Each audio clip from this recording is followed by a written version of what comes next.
पांडवों के पौत्र वधु है उत्तरा, अभिमन्यु की पत्नी, गर्भवती थी और उसी के गर्भ के ऊपर ब्रह्मास्त्र जो था वो छोड़ दिया गया। और उसी समय उत्तरा चिल्लाते हुए सीधे भगवान के चरणों में गिर पड़ी, इधर उधर नहीं गई, भगवान के चरण पकड़े, क्योंकि उसे विश्वास था कि जब कोई नहीं आता तो मेरे राम आते हैं और मेरे दुख के दिनों में बड़े काम आते हैं। आपको बताऊं, सुख के सब साथी और दुख में न कोई। सुख के ही सारे साथी है। अब किसी व्यक्ति की लॉटरी लग जाए ना तो रातों रात महाराज उसे कितने लोगों के फोन आते हैं, भाई साहब बधाई हो आपको बहुत बहुत, पहचाना नहीं, अरे हम आपके दूर के रिश्तेदार हैं, भाई होते हैं आपके। अच्छा, और अगर किसी व्यक्ति का रातों रात सब कुछ खत्म हो जाए फिर अगर अपने सगे को भी फोन करे ना तो एक ही जवाब आता है, इस रूट की सभी लाइनें कृपया 2-4 साल बाद करें।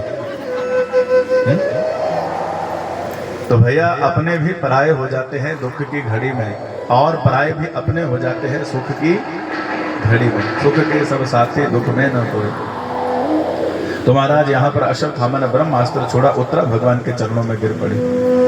पाहि पाहि महायोगिन्य देव देव जगतपते नायं तो भयं पश्य यत्र मृत्यु परस्परम। हे प्रभु मेरे रक्षा करो, ये ब्रह्मास्त्र मेरे गर्भ में पल्ले है, जीव को मार देगा।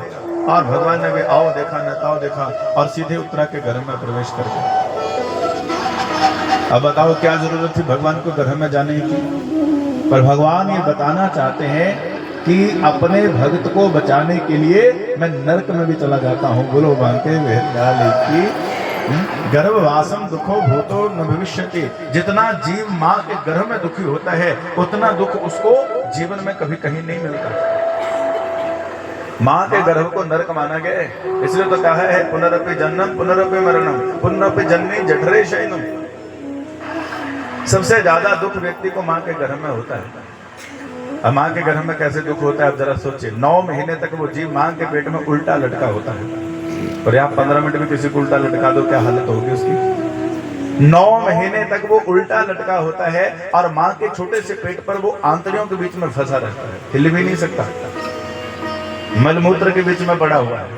और सबसे बड़ी बात कि महाराज माँ कुछ खट्टे मीठे पदार्थ खा रही है, उसके शरीर पर ऐसे चुभते हैं जैसे मानो उसको कोई सुइयां चुभ हो रहा हो। बहुत कष्ट में होता है, वो अंदर बैठा बस यही कहता है हे प्रभु मुझे इस नरक से बाहर निकालो। भगवान कहते हैं तू मुझे भूल जाएगा। वो वादा करता है भगवान से कि हे प्रभु मैं आपको कभी नहीं भूलूंगा। फिर भगवान उसे बाहर लेकर के आते हैं और जन्म लेने के तुरंत बाद बालक रोता है। क्यों रोता है? क्योंकि उसका कनेक्शन भगवान से टूट जाता है। बोलो बांके बिहारी लाल की। और धीरे धीरे महाराज वो संसार में इतना खो जाता है कि भगवान को भूल जाता है।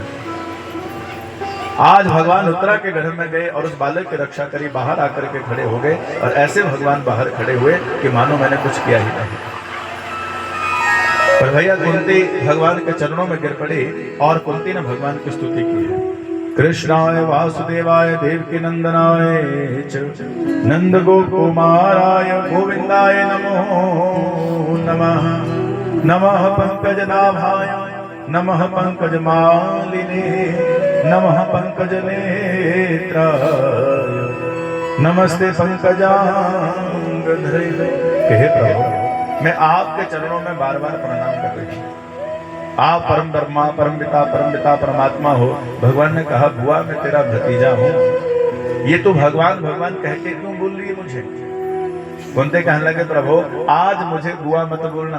क्यों? बड़ी मुश्किल से मैंने आपको पहचाना है। आप ही कदम कदम पर हमारी रक्षा करने वाले हो ना। चारों तरफ से दुखों से घिरे थे तो आप ही उस दुख से निकालने वाले थे। भगवान ने कहा अच्छा बुआ तुझे मैं भगवान लगता हूँ? कहने लगे लगती नहीं हो, तुम भगवान हो, ये मेरा विश्वास है। और जब आप एक विश्वास से पत्थर को भी पूजना शुरू कर दो ना तो भगवान उस पत्थर के अंदर भी प्रकट होकर के कृपा करना शुरू कर देते हैं।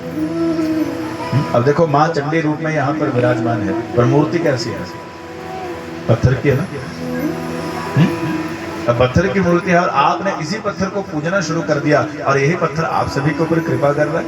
पर हमारा विश्वास है कि माँ है अब पत्थर तो सारे एक जैसे होते हैं, लेकिन महाराज जिसको हम मानते हैं ना, भगवान वहीं बैठ करके हमारे ऊपर कृपा कर देते हैं। अब धन्य जाट जो थे, कथा सुन करके आए।